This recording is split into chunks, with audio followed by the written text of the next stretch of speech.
नमस्कार। मैं वीके शास्त्री अपने चैनल के माध्यम से आप सभी दर्शकों का बहुत बहुत स्वागत करता हूं। 16 नवंबर से 28 दिसंबर के बीच एक अत्यंत महत्वपूर्ण ज्योतिषी घटना घटित होने जा रही है।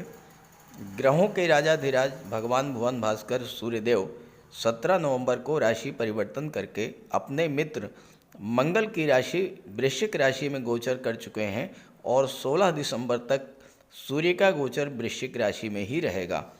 ग्रहों के सेनापति मंगल 16 नवंबर को स्वराशि वृश्चिक राशि में गोचर कर चुके हैं और 28 दिसंबर 2023 तक मंगल का गोचर वृश्चिक राशि में ही रहेगा।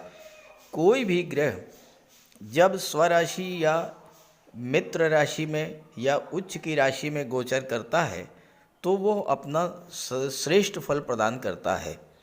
अब इस गोचर काल में सूर्य मित्र की राशि में और मंगल स्वराशि में गोचर कर रहे हैं तो दोनों ही अपना श्रेष्ठ फल प्रदान करेंगे। इसके अलावा इस गोचर की एक और विशिष्ट बात यह है कि देवगुरु बृहस्पति भी चांडाल दोष से मुक्त होकर के अपना श्रेष्ठतम फल प्रदान करेंगे। हालांकि एक नेगेटिव पक्ष ये भी है कि सूर्य मंगल की युति पर राहु की नवम दृष्टि और शनि की दशम दृष्टि भी पड़ेगी और इसके कारण इस पूरे गोचर काल में कुछ डेट्स ऐसी हैं जब आपको विशेष सावधानी भी बरतनी होगी। तो इस वीडियो में बात करेंगे सूर्य मंगल के इस राशि परिवर्तन का मकर राशि के जातकों के जीवन पर क्या प्रभाव पड़ेगा।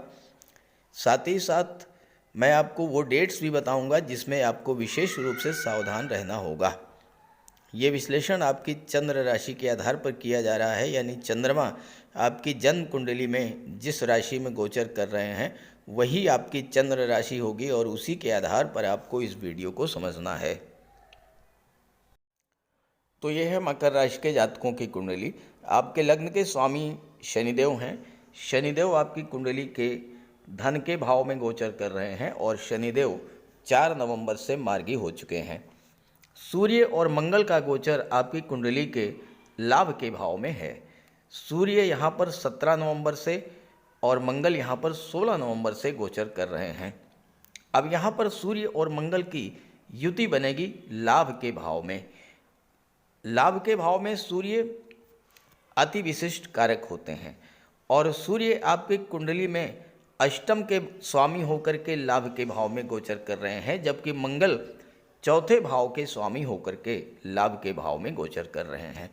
दो ऐसे ग्रह जिन्हें ज्योतिष शास्त्र में राजा और सेनापति की संज्ञा दी गई है, जब ये दोनों ही ग्रह आपकी कुंडली के लाभ के भाव में गोचर करेंगे और देवगुरु बृहस्पति की शुभ दृष्टि आपकी कुंडली के दशम भाव पर पड़ेगी और गुरु इस समय चांडाल दोष से मुक्त हो चुके हैं, तो इस समय आपको अपने कार्य क्षेत्र से बहुत बड़ा लाभ होने का योग बन रहा है।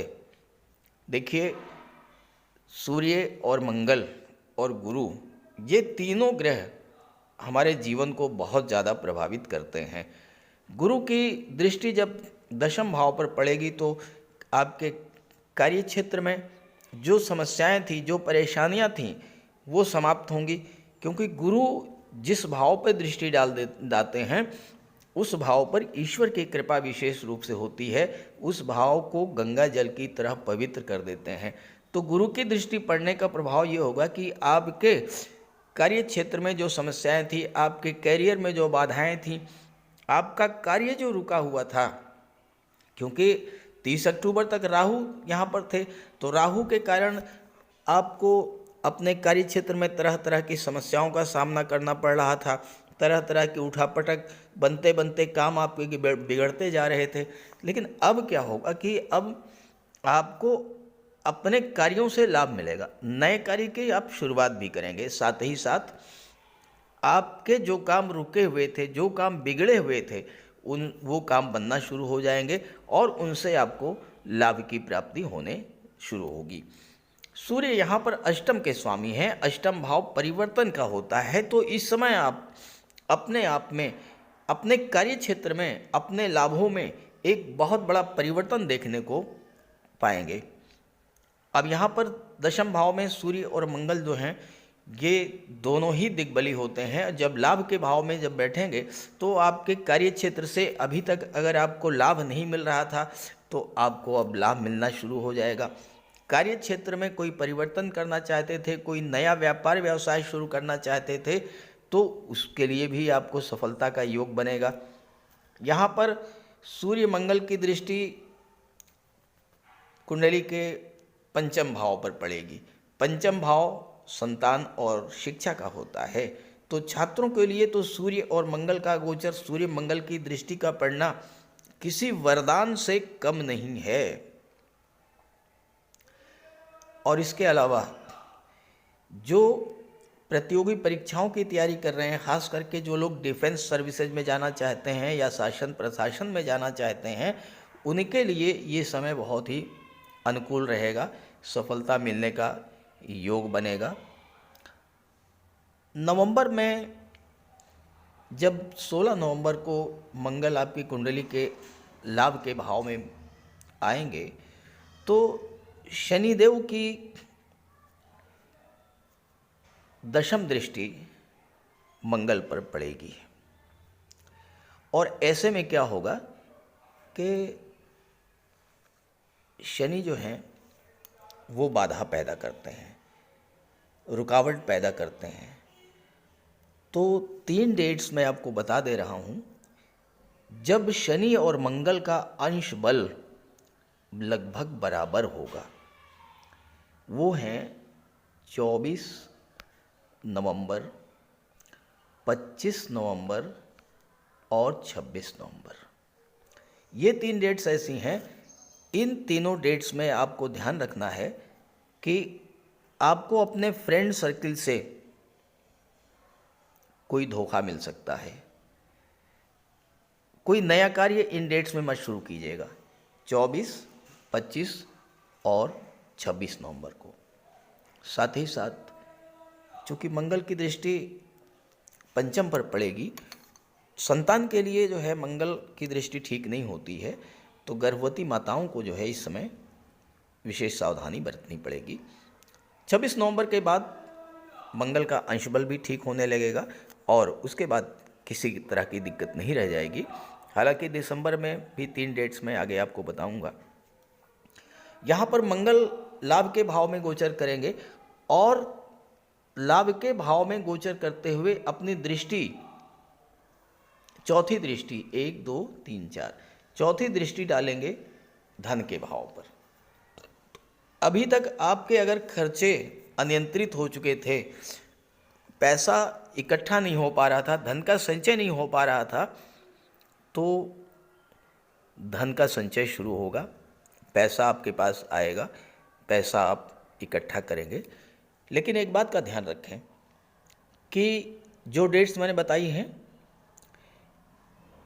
24, 25 और 26, इन डेट्स में आपको थोड़ा अपनी वाणी पर नियंत्रण रखना पड़ेगा, क्योंकि शनि और मंगल जब दोनों समान डिग्री पर होंगे, मंगल और Shani 6 degree 45 degree 6 degree 45 minute के आसपास होंगे, तो दोनों ही जब बराबर होंगे तो फुली एक्टिवेट होंगे, तो आपके परिवार में कोई तनाव की स्थिति बन सकती है। 26 नवंबर के बाद कोई स्थिति ऐसी नहीं रहेगी। मंगल और सूर्य की दृष्टि जो है, ये मंगल की सप्तम दृष्टि तो पंचम भाव पर पड़ेगी और मंगल की अष्टम दृष्टि जो है वो छठे भाव पर पड़ेगी। छठा भाव क्या होता है? छठा भाव होता है रोग, ऋण और शत्रु का। और मंगल को शत्रुहंता कहा गया है। मंगल जब भी छठे भाव पर दृष्टि डालते हैं तो आपके शत्रुओं को पराजित करते हैं। और सूर्य और मंगल जब दोनों एक साथ हैं, छठा भाव कॉम्पिटिशन्स का होता है, तो छात्रों के लिए ये समय बहुत अच्छा रहेगा, 16 नवंबर से 28 दिसंबर का समय। चूँकि मंगल जब छठे भाव पर दृष्टि डालेंगे तो कितनी भी बड़ी कंपटीशन हो वो आप बीट आउट करेंगे, सफलता अर्जित करेंगे। चूँकि मंगल जो होते हैं आपके पराक्रम साहस में वृद्धि करते हैं। आपके अंदर सूर्य मंगल जो है एक कार्य करने की बहुत बड़ी ऊर्जा उत्पन्न करेंगे। आपके अंदर का जो डर है, भय है, वो समाप्त होगा। आप कोई कार्य करने की सोच रहे थे, नहीं कर पा रहे थे, वो सब कार्य आप इस समय करने में सफल होंगे। और 26 नवंबर के बाद से लेकर के और 22 दिसंबर तक कोई विशेष परेशानी की बात नहीं है। सूर्य मंगल दोनों ही अपना अच्छा फल प्रदान करेंगे। गुरु के प्रभाव से आपको चौथे भाव में भूमि भवन प्रॉपर्टी का भी योग बनेगा, क्योंकि मंगल लाभ के भाव में है और मंगल भूमि के कारक होते हैं, तो आपको भूमि भवन प्रॉपर्टी का लाभ मिल सकता है। सूर्य लाभ के भाव में है, सूर्य शासन प्रशासन के कारक होते हैं, राजनीति के कारक होते हैं, तो अगर आप शासन प्रशासन में हैं आपको वेतन वृद्धि, पद प्रतिष्ठा, प्रमोशन, इन सब का लाभ मिल सकता है। कोई महत्वपूर्ण जिम्मेदारी आपको सौंपी जा सकती है। साथ ही साथ सूर्य जो हैं, मंगल और गुरु, ये राजनीति में भी उच्च पद आपको दिला देते हैं। तो इन सब का लाभ आपको इस गोचर काल में मिलने जा रहा है। अब दिसंबर के माह में क्या होगा, आप थोड़ा सा समझिएगा इस चीज़ को, कि राहु की नवम दृष्टि सूर्य पर और मंगल पर पड़ेगी। अब राहु और सूर्य का जब संबंध बनता है तो ग्रहण दोष बनता है। मंगल और राहु का जब संबंध बनता है तो अंगारक दोष बनता है। तो 22, 23 और 24, 22, 23 और 24, ये दिसंबर की डेट बता रहा हूँ। 22, 23 और 24 दिसंबर ये डेट ऐसी रहेंगी जबकि मंगल और राहु दोनों का अंश बल लगभग बराबर रहेगा, 27 डिग्री। तो 22, 23, 24, 22, 23 और 24 इन दिसंबर की डेट्स में, और 24, 25, 26 नवंबर में ये आपको विशेष रूप से सावधान रहना होगा। खास करके राहु क्या करेंगे कि राहु आपको कोई लाभ मिलना है उसमें बाधा पैदा कर देंगे। तो दूसरी बात यह है कि किसी पर आप विश्वास मत कीजिएगा, किसी से कोई लेन देन तो भूल करके भी इन डेट्स में मत कीजिएगा। और मंगल की डेट्स दृष्टि वैसे भी छठे भाव पर पड़ रही है। छठे भाव पर मंगल की दृष्टि जब पड़ती है तो अगर आपने किसी को पैसा उधार दे दिया तो वो पैसा आपको वापस नहीं मिलेगा। तो किसी को भूल करके भी धन उधार मत दीजिएगा, स्पेशली 22, 23, 24 दिसंबर को, और 22, 23, 24 दिसंबर को, और 24, 25, 26 नवंबर को। अब अगर इस गोचर का आप पूरा लाभ लेना चाहें, हो सकता है कि आपकी जन्म कुंडली में सूर्य मंगल मजबूत स्थिति में ना हो, तो भगवान बजरंग बली की आप आराधना कीजिएगा, हनुमान जी की उपासना कीजिएगा, और साथ ही साथ हनुमान चालीसा का पाठ कीजिएगा। मंगलवार के दिन जा कर के मंदिर में हनुमान जी की आराधना कीजिए, उपासना कीजिए, और सूर्यदेव को अर्घ्य दीजिए।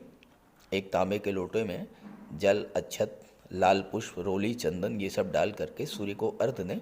तो अगर आप ये सब कार्य करेंगे तो आपको जो है इस गोचर का पूरा लाभ प्राप्त होगा। अब ये जानकारी अगर आपको अच्छी लगी हो तो अपने साथियों को, मित्रों को भी ज़रूर शेयर कीजिएगा। नमस्कार।